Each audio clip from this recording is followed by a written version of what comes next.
जय श्री राम, जय श्री बालाजी महाराज, जय माता की। अमावस्या, पितृपक्ष की अमावस्या पर हमें क्या करना चाहिए? ये अमावस्या बहुत बड़ी मानी जाती है।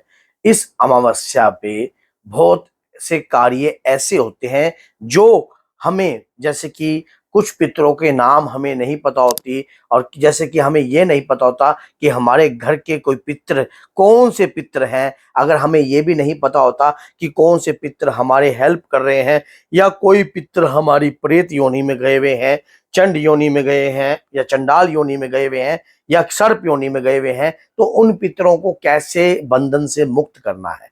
आपका ये उपाय किया हुआ इतना फलदायक होएगा, आप स्वयं हैरान हो जाओगे कि हमने मान लो श्राद्ध पक्ष में कुछ नहीं करा, लेकिन हमने एक अमावस्या के दिन अगर ऐसा कार्य कर दिया। ये उपाय आपको इस अमावस्या पे भी करना है।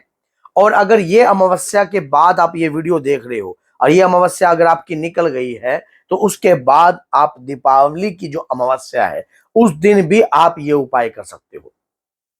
माना जाता है कि पितरों के ऊपर जो कोई बंधन लगा होता है या कोई तंत्र किया गया होता है, काली विद्या की गई होती है, तो वो विद्या जो है पीढ़ी दर पीढ़ी चलती रहती है।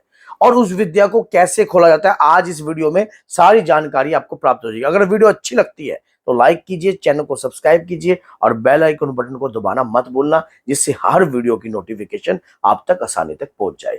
तो क्या होता है कि जब पितरों के ऊपर किसी भी प्रकार का बंधन लगा होता है, हमें इस बात का ज्ञात नहीं है, हमें इस बात का पता नहीं है कि हमारे पितरों पर बंधन किस प्रकार का। हम तो निरंतर उनके नाम का कार्य करते हैं, पिंडदान भी करे हैं, नारायण बलि भी दी है, सब कुछ करे हैं, और हरिद्वार में जाकर या कहीं भी ऐसे तीर्थ पर जाकर उनके नाम का कार्य करते हैं। फिर हमारे ऊपर पितृदोष या किसी भी प्रकार का दोष या मातृ दोष ये क्यों अर्पण हुआ है? ये जो उपाय मैं आपको बता रहा हूं अमावस्या पर, ये सभी पितरों के नाम का होता है। इस उपाय को करने मात्र से आपको इतना लाभ होने वाला है कि जिसकी आप कल्पना नहीं करोगे। उपाय क्या है? उपाय कोई ज्यादा बड़ा नहीं है, सिर्फ सरलता से उपाय है, बिल्कुल आसानी से और बिल्कुल प्यार से।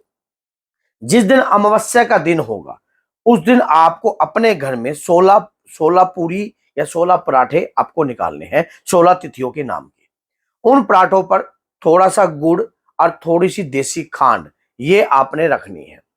और अपने घर के अंदर आपने खीर बनानी है। उस दिन खीर बनाकर थोड़ी थोड़ी खीर भी आपने 16 पूरियों पे रख देनी है। उसके बाद एक अखबार ले लेना, अखबार के अंदर थोड़ा सा देसी घी डालकर, और थोड़ा सा देसी घी डालकर उसी अखबार के अंदर कपूर की डली डालकर उस अखबार को आपने प्रज्वलित कर देना है। और एक लेटी बाती का दीपक जलाना है।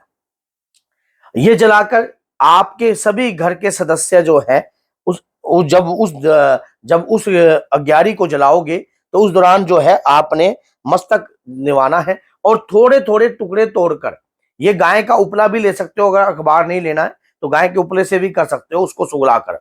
तो उस प्रकार से ओम पितृदेवाय नमः, ओम पितृदेवाय नमः, ओम पितृदेवाय नमः, ओम पितृदेव शांतकाराय नमः, ओम पितृदेवाय महाभुषुंडाय नमः। समझ गए? तो अगर आपके पितर किसी भी प्रकार की बंधन में होंगे, तंत्र में होंगे, अगर आपको कोई देविक मंत्र भी आता है तो ओम इष्ट देवाय नमः इस प्रकार से भी आप अपने, और जो मंत्र अगर आपको आता है उस मंत्र का भी जाप कर सकते हो। अब क्या करना है, जो खीर आपने बनाई है, ये खीर काफी बनानी है, थोड़ी नहीं बनानी, काफी बनानी है ये खीर।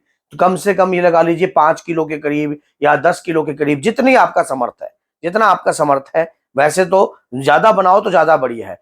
अब भगवान शिव पर जाकर पांच जो दीपक जो है आटे के आपको दान देने हैं, 5 दीपक आटे के। ये 5 दीपक आटे के जब आप दान दोगे, उन सभी दीपकों के अंदर जो है एक दीपक में काले तिल डलेंगे, एक दीपक में थोड़े से अक्षत डलेंगे, एक दीपक के अंदर जो है सफेद तिल डलेंगे, और एक दीपक में है जो जो है थोड़े सी दो लौंग डलेगी, और एक दीपक के अंदर जो है एक कमल गट्टा डलेगा। ये दीपक आपने प्रज्वलित कर दीजिए। और उसके बाद भगवान शिव पर खीर को थोड़ा सा पतला कर लेना दूध डालकर, उसमें थोड़ा सा देसी खांड और मिला लेना।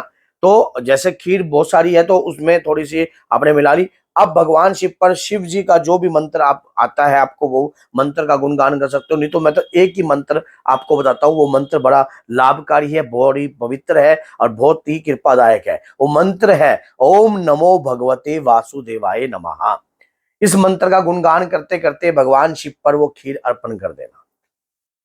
जब खीर अर्पण करोगे उसके नीचे एक पात्र रख लेना, पात्र, उस पात्र में वो खीर एकत्रित होने देना। जब वो खीर एकत्रित हो जाएगी, घर के सदस्य को प्रसाद के तुल्य देकर बाकी बची हुई खीर के अंदर आप डाल देना। अब आपको जहां भी कोई भी व्यक्ति मिलता है ऐसी जगह पर आप उस खीर का दान दीजिए, प्रसाद के तौर पर, प्रसाद के तौर पर दान दीजिए उस खीर का।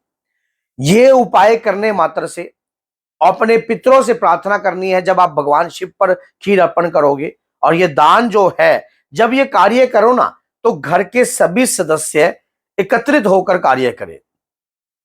अब आप एक बताइए कि 5 बड़ा या 1 बड़ा, अब ये सोचने और समझने का नजरिया है।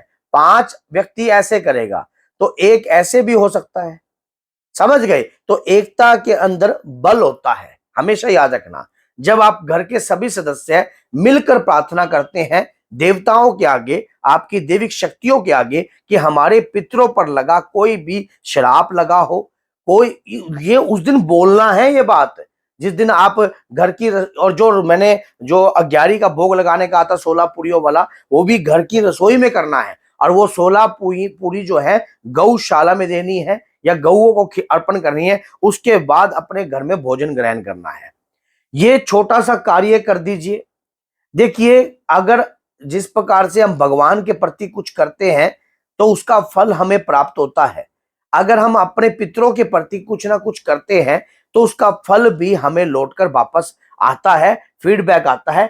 इस श्राद्ध पक्ष में, लास्ट तिथि में, या किसी जिस दिन दीपावली हो उस दिन भी ये कार्य कर सकते हो आप।